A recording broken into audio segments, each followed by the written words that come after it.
The world as it was this time last year is never coming back. Too many things have changed. Things that were meant to change over 10 or 15 years have instead changed in less than 10 months, and we're all scrambling to pick up the pieces. In a way, I think we always will be.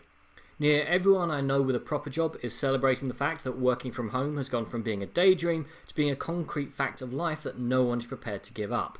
One friend of mine is fuming that he no longer gets to go abroad on a business trip at least once a month, as Zoom meetings are cheaper and quicker.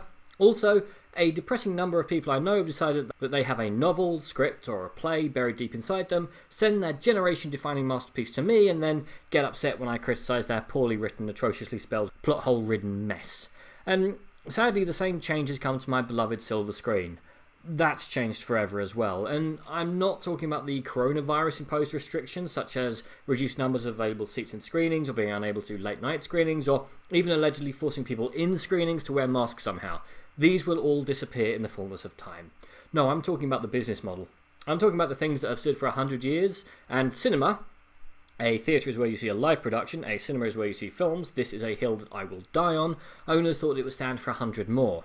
It used to be so simple. A film comes out region by region, first in a cinema, then it goes to VHS or DVD, then it went on TV for eternity.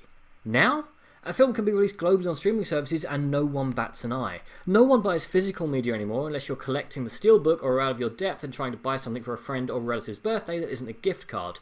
And why things are still released region by region is completely beyond me. I mean, it takes on average 3 hours for a film or TV show to set sail on the high seas, so delaying things for days or weeks is a literal waste of cash. You will never be able to unconvince me that Ant-Man and the Wasp underperformed at the UK box office, not because it was up against Mamma Mia 2 Mama Harder, but because Disney pushed back the release date by weeks because they assumed we'd be too busy/drunk watching the World Cup to go to the movies. Might have a point, but as a result, by the time it was legally released, most people who wanted to see it had already seen it.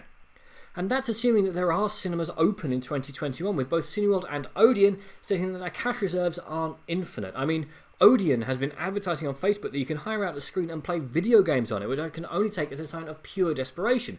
With the first franchise films allegedly not due out until March, assuming they don't move again, and even then it's going to take time for cinemas to build up ahead of steam, and that's even if they're allowed to open. And looking at the films themselves, Warner Brothers, what have you done? In one film move, you've gone from being one of the most respected studios in the world to one that, at the time of recording, is being sued, slammed, and possibly blacklisted by pretty much everyone in the building. Now, I know that Godzilla, King of the Monsters, and Dune were probably going to struggle in a good year and would almost certainly have bombed with a purely cinematic release in 2021. The joint release thing, it's just going to suck. I mean, who's going to go to the cinema and endure other human beings when you have a giant plasma at home? Also, it will obscure box office numbers, which might upset shareholders, but I'm sure that's just a pleasant side effect. On the other hand, it makes Universal and AMC's new deal, whereupon movies made by Universal Pictures and Focus Pictures to be played in AMC cinemas and then placed on premium video on demand in at least 3 weeks or 17 days, according to CNBC, look positively generous. I swear, in a few years, the cinematic experience is going to be reduced to low-budget awards bait, big-budget franchise films, the bad movie crowd, and nothing else. And even leaving all that aside, next year is going to be a bloodbath for big-budget blockbusters as Hollywood tries to cram 2 years' worth of releases into one, and that's going to lead to some previously untouchable franchises taking major hits. And films that people weren't too sure about last year but were willing to take a chance on probably won't bother next year when there's just so many more films coming out in just a few weeks. Looking at you, Morbius, and so many more. Or they can just stay home and catch a mid-budget release on Amazon Prime or Netflix. What else? Well, with the streaming wars properly begun, more and more people, when forced to choose between signing up to 15 different platforms they'll barely use or joining up with Captain Jack Sparrow and saving themselves a few bucks? Give me a second.